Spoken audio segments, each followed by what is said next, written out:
Værsgo. A greeting from Copenhagen in Denmark. I'm Jan Gehl and I'm sitting here in Copenhagen in our office, and I would like to sing to all of you at the conference on research and practice related to environmental problems my warmest greetings and my best wishes for you to have a very fruitful and interesting conference. I have been given a number of general questions to be answered based on my knowledge of Moscow, having worked now for almost 2 years with the environmental problems of the public realm in Moscow. As you may know, myself and my team, we published in July this year this report about the public realm in Moscow, what the problems were and how it could be improved. And I have been asked to do a few comments to the stuff in this report. Basically, there are a number of things. Firstly, I would say that the area we studied in this one was the central area, which is inside the ring road. And of course, this area, I would say that basically I thought that Moscow in this area here is a very fine city with many qualities. The structure is very interesting. These ring roads are very interesting. The fact that the skyline has been preserved very well, and the many historic buildings. There are so many fine things about Moscow. Especially, I thought that the river and the canals, which gives a lot of waterfronts to the Moscow central area, are really fine qualities about the city of Moscow. But also we found when working in Moscow that there was a number of problems. The main problem, as I see it, is that it's been completely overrun. The city has been overrun by traffic and by parking, and so the car is king.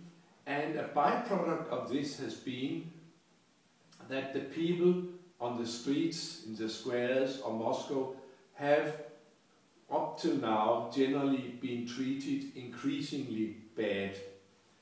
We found, very interestingly, that there are very few people walking in Moscow compared to any other cities we can think of.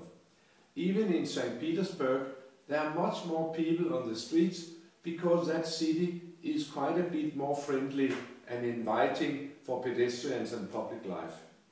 In Moscow, it was not so good because there were lots of parking on the sidewalks, there were little space for pedestrians, there were obstacles, the pedestrian crossings were full of cars. So the people, they have very naturally responded to this by limiting the number of minutes they spent on the sidewalks as much as possible.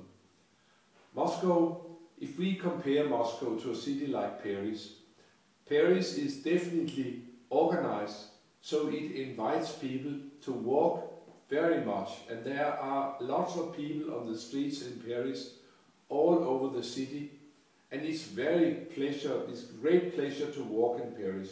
Moscow is about the opposite, that it's very complicated to walk in Moscow. People are not invited to walk. We pointed to some of all these problems. And we also pointed out that the solution may not be to have more pedestrian streets. Yeah, there could be some more pedestrian streets, but generally the solution to these problems would be to look into the streets and the pedestrian crossings, how do you get across the streets, whatever, and try to make a much stronger invitation for walking in the city, for sitting down, for enjoying the city, so that also Moscow would have a lively set of public streets instead of all these places which have been full of cars for quite many years. Another aspect of Moscow which we found was that we found that there were far too many advertisements which polluted the visual environment, and there were far too few trees which could make the grey streets green. I have been asked about what is the situation of green public spaces in Moscow. And again, I would say that if you look at the Moscow in a bigger way, Moscow is actually a very green city with a number of natural areas coming close to the city and a number of recreational opportunities offering themselves here and there, and also some newer or renewed places like the Gorky Park. And that is fine, but what I would like to see is that there is more green in the city center, that the streets become more green, that there are more trees in the streets, or trees overhanging the streets from gardens or from little plots along the streets, so that the city would get a much more green character than it has now when the color grey is dominating. I should also say that it has been a very great pleasure for me to see the changes which have been made in just the last 1.5 years I have come to know the city. I was so happy when I was over there in July this year to see, in a walk up and down Tverskaya, a number of remarkable improvements.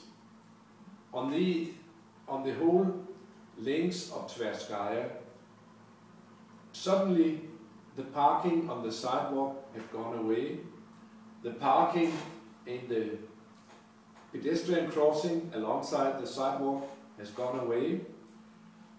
And instead of the parking, we now had seats and trees and greenery for the full length of the street.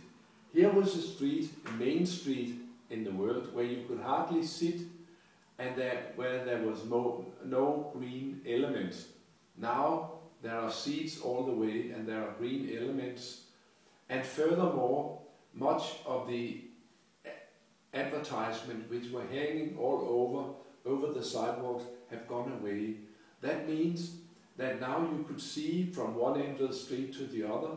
For many years, the view from the Tverskaya to Kremlin has been obstructed by advertisements. Now it has been opened.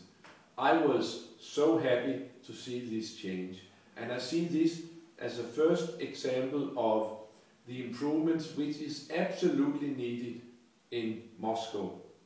And I would hope that this kind of treatment would spread to other streets. And also, I would hope that Tverskaya and other streets in Moscow, like streets in the rest of the world, will not have these underpasses in tunnels if you have to go from one sidewalk to the other. Today there is a number of tunnels. This to me is an old-fashioned way of doing things. It was very popular in the 60s and 70s with traffic engineers, but today, when we all are trying to make more livable, more attractive cities, it is not the way to cross a street. Even in Champs-Élysées in Paris, which is 100 meters wide, they walk across on pedestrian crossings at grade.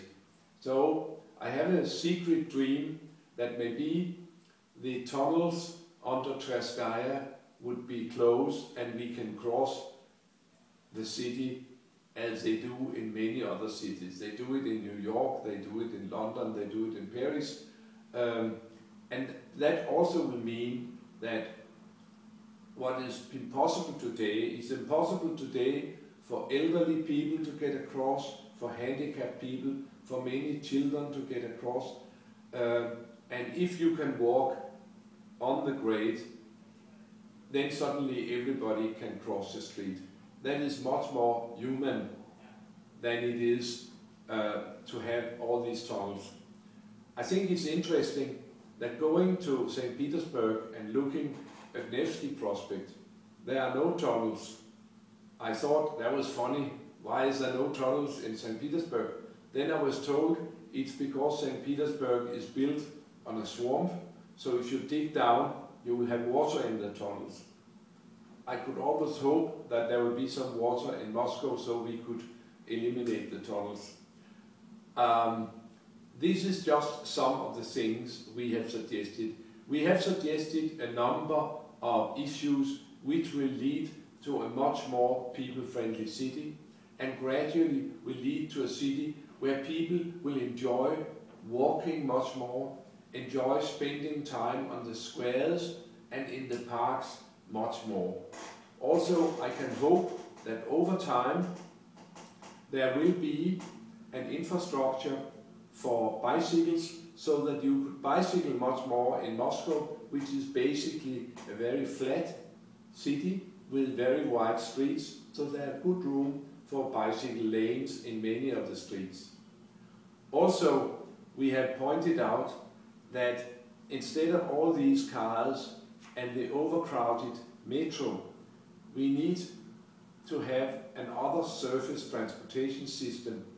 And I would dream of a system of trams or light rails which could connect the various parts in the central Moscow on the surface by streetcars going up and down, when you can just jump off and jump on and jump off. Instead of today, you have to go way down into the metro and then go to station and go way up again. We need the metro to bring in people from the suburbs. We should not have to use the metro to bring people around inside the city center. I see in Moscow a lot of potential for gradually increasing the quality, and I really admire and congratulate the Moscow city administration for the attempts they have already done to improve the city and the various plans which are afoot. I can see this conference you are having on the 13th of November as another example of this strategy to discuss and improve the city of Moscow. It is a great city. It is on the way to be much better for people. I wish that movement and that strategy all the best. And I send to you in the conference my warmest wishes for a very good and interesting conference on this very important subject. Have a good conference. Thank you.